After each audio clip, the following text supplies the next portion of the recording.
She said, "You're so controlling for asking where I am." I said, "Then you'll love what comes next." I left her the apartment keys, signed the contract in another country, and when she texted, "I miss you," I replied with a photo of the sunset from my balcony, then blocked her. Hey viewers, before we move on to the video, please make sure to subscribe to the channel and hit the like button if you want to see more stories like this. Thanks. I met Emily in college, back when we were both scraping by on ramen and dreams. She was studying marketing, full of that infectious energy that made every late-night study session feel like an adventure. I was the steady one, majoring in software engineering, always planning ahead. We clicked because opposites attract, right? After graduation, we moved in together in a mid-sized city in the Midwest, building what I thought was a solid life. For 3 years, I was all in. I relocated for her first big job opportunity, even though it meant turning down a better offer for myself. When she hit a rough patch, laid off during a company restructure, I covered the rent solo for 6 months while she job hunted. I'd cook her favorite meals after her interviews, listen to her vent about rejections, and hype her up.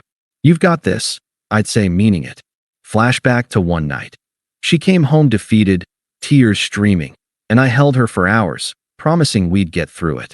I even dipped into my savings to pay for a certification course she wanted. In return, she was affectionate, fun, the kind of partner who made weekends memorable with spontaneous road trips or cozy movie nights. But things started shifting about a year ago. Emily landed a new gig at a trendy agency, and suddenly her schedule exploded. Late nights at team-building events, weekends networking. I'd text her around 10 p.m., just a casual, "Hey, everything good? Heading home soon." Nothing intense, just checking in like any normal couple. Her responses got snappier. "I'm fine, stop hovering." Or, "Why do you always need to know my every move?" It stung, because I wasn't prying, I cared. If roles were reversed, I'd want her to know I was safe. The red flags piled up. She'd come home smelling like cologne that wasn't mine, her phone glued to her hand, notifications silenced. I'd ask gently, "Rough day? Want to talk?" And she'd brush it off with, "You're being paranoid." I tried to give her space, thinking it was work stress. But inside, doubt crept in. Was I really controlling for wanting basic communication? I replayed our conversations in my head, questioning if I'd overstepped. No, I decided. I was just being a partner. Loyal, committed, the guy who showed up every day. One evening, I found a coffee receipt from a spot across town, timestamped during her overtime. I didn't confront her right away. Instead, I sat with it, feeling that pit in my stomach grow. We had built something real, or so I thought. I sacrificed promotions to stay local for her, turned down trips with friends because she wanted us time. And now, it felt like I was the backup plan in my own relationship. Little did I know, the betrayal was about to blow up in my face. It all came to a head on a rainy Thursday night. I'd gotten home early, made her favorite stir-fry, hoping to reconnect. She walked in around 9 p.m., soaked, but not from the rain, more like she'd been rushing. Her face was flushed, eyes avoiding mine. I set the table, trying to keep it light. "Dinner's ready. How was your day?" She dropped her bag with a thud and crossed her arms. "We need to talk, Alex." My heart sank, but I nodded, sitting down. "Okay, what's up?" She paced the living room, not even glancing at the food. "This isn't working. You've become so controlling. Always asking where I am, what I'm doing. It's suffocating." I blinked, caught off guard. "Controlling?" "Emily, I ask because I care. If you're out late, I worry. That's not control, that's concern." She rolled her eyes, that smug smirk creeping in, the one she used when she thought she had the upper hand. "Concern? Please. It's jealousy disguised as caring. Jake doesn't do that.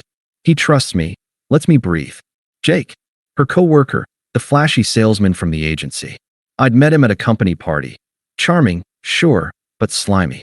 "Jake? What's he got to do with this?" She stopped pacing and leaned against the counter, her tone turning dismissive. "Everything. We've been seeing each other for months. He's exciting, Alex. He doesn't clip my wings like you do. Our relationship?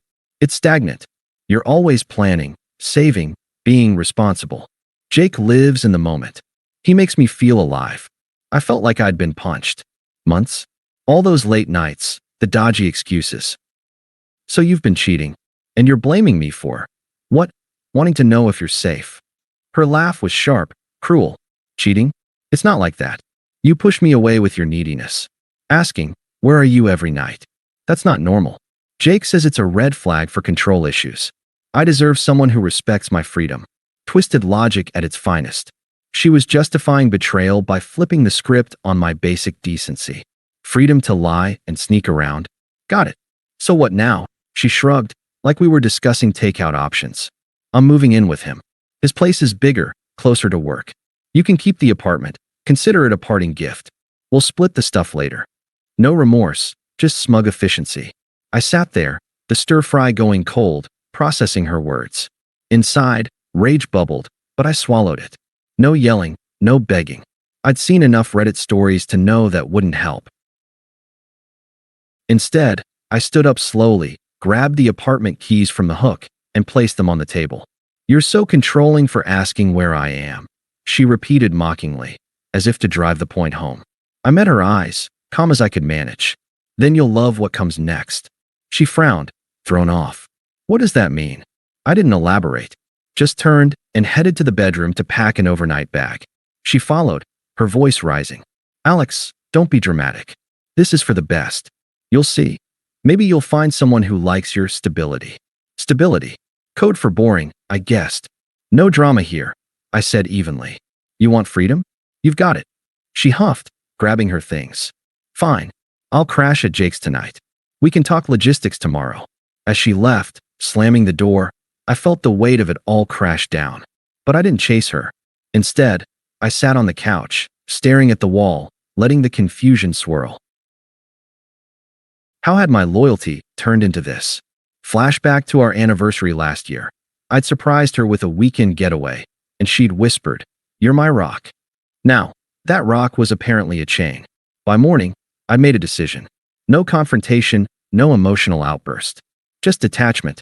The next few days were a blur of silence and strategy. Emily texted once, left some stuff behind. Coming by Saturday? I didn't respond. Instead, I focused on logistics. I'd been sitting on a job offer for months, a senior developer role with a tech firm overseas, in a coastal town in Europe. It was a dream gig, better pay, remote-friendly, with a relocation package. I'd applied on a whim during one of her networking weekends, never expecting it to pan out. But now, perfect timing. I signed the contract that afternoon, emailing HR to confirm my start date in 2 weeks. No fanfare, just a quiet click of send. Then I started packing, not dramatically, but methodically. Clothes, books, the few mementos that weren't tainted. The apartment felt empty already, echoes of our laughter mocking me. I sat with the betrayal, letting it breathe. Confusion hit hard. Was I really controlling? I replayed texts in my mind, simple check-ins, nothing obsessive. No, this was her manipulation, gaslighting me to justify her actions. Nights were the worst. I'd lie awake, the unfairness gnawing at me. Why me? I'd given up so much. Friends' weddings skipped because she needed me home, a side hustle abandoned to support her career. Flashback to her job loss. I'd worked overtime to cover bills, reassuring her daily. We're a team, I'd said. Now, that team was dissolved, and I was left holding the pieces. But I didn't wallow long. Dignity meant action, not despair. I booked a one-way flight, arranged to sublet the apartment through a friend. Mutual acquaintances started reaching out, subtle probes like, "Heard about you and Emily. You okay?" I kept replies short, handling it. No bad-mouthing. That wasn't my style. The move was seamless. I left a note for the subletter with the keys, forwarded mail, and vanished. Landing in Europe felt like shedding skin. The air was saltier, the streets alive with unfamiliar chatter. My new apartment overlooked the sea, balcony sunsets that painted the sky in oranges and pinks. Work dove me in head first, challenging projects, a team that valued my input. I started running mornings, exploring cafes, even picked up basic language lessons. The silence from her side was golden at first, but internally, I evolved. Early on, vulnerability crept in, doubts about trust, wondering if I'd ever open up again. Therapy helped. I found an online counselor, unpacking how her words had twisted my self-view. "You're not controlling," the therapist said. "You were invested." Clarity came slowly. Her betrayal wasn't my fault. It was her flaw. Months blurred into growth. I built a routine, hikes on weekends, dinners with expat friends. No rebound flings. I focused on me. The confusion faded, replaced by calm. I was free, ironically, from her freedom. Her smug dismissal replayed less often, overshadowed by my new reality. I detached completely, a ghost in her old world.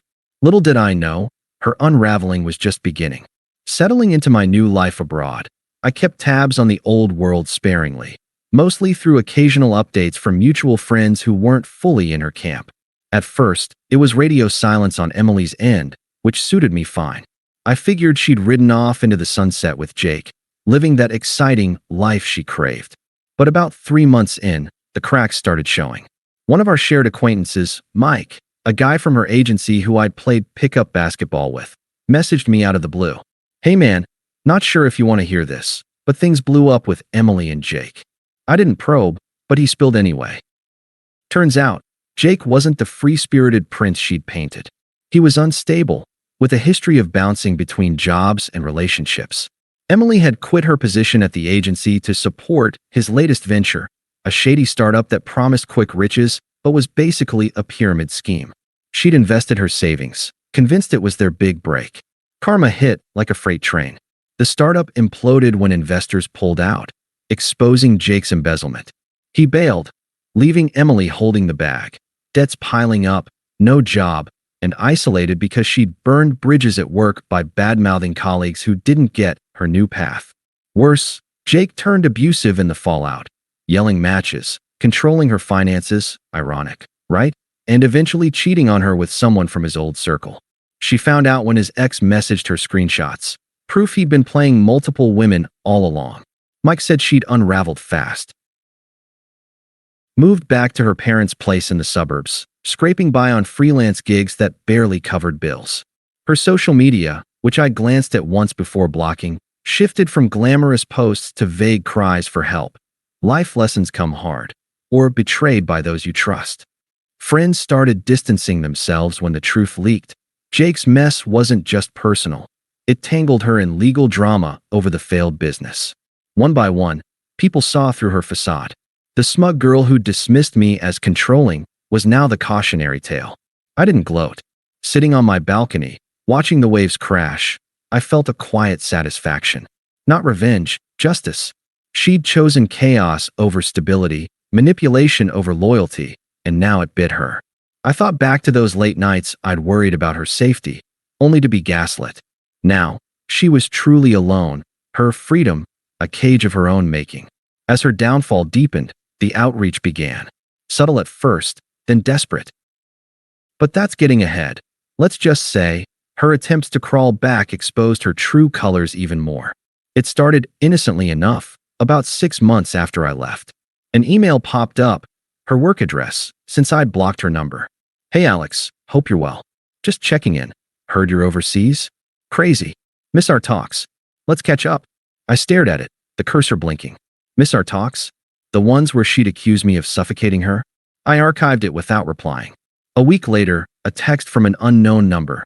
"It's Emily. New phone. I made a mistake with Jake. He was toxic. Can we talk? I need closure." Closure. As if she hadn't slammed that door herself. I didn't respond, but the floodgates opened. Calls from withheld numbers. Voicemails piling up. "Alex, please pick up. I'm sorry for how I ended things. You were right. I was blind. Jake, he hurt me bad. Abusive, cheating. I'm in therapy now, figuring stuff out." Her tone shifted from apologetic to pleading. "I miss you. Remember our road trips? We were good together. Give me a chance to explain." Then, involving others, her toxic squad. Her best friend Sarah, who'd always sided with her, messaged me on social media. "Emily's a mess without you. You're being cruel ignoring her. She needs support. Be the bigger person." Cruel?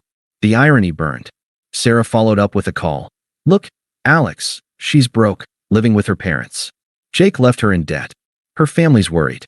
Just talk to her. You owe her that after 3 years." Owe her? After her betrayal? I kept my responses minimal, a polite, not interested to Sarah, then blocked her too. Emily's attempts escalated. Angry emails. "How can you ghost me like this? You're proving you were controlling all along, punishing me for choosing myself. Choosing herself meant cheating and discarding me, but okay. She showed up in my dreams sometimes, not romantically, but as a reminder of dodged bullets. Her family got involved next, unpleasant as ever. Her mom called from a number I didn't recognize. Alex, this is ridiculous. Emily's suffering. You walked away without a fight, cowardly. Come back and fix this. Fix what? Their daughter's mess? I hung up mid-sentence. The desperation peaked with a barrage of texts. Please, I'm alone. No one understands like you. I was wrong. Jake was a liar. Let's start over. I'll move there if you want. It revealed the hypocrisy, begging for the stability she'd mocked. Power reversed. She was unraveling, while I thrived. But I stayed detached, no emotional hooks left.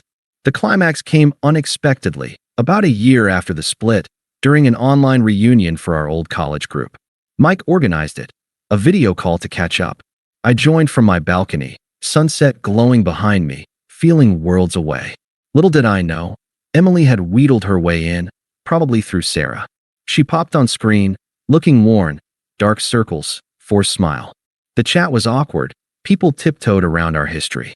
Then she messaged privately. Alex, wow, you look great.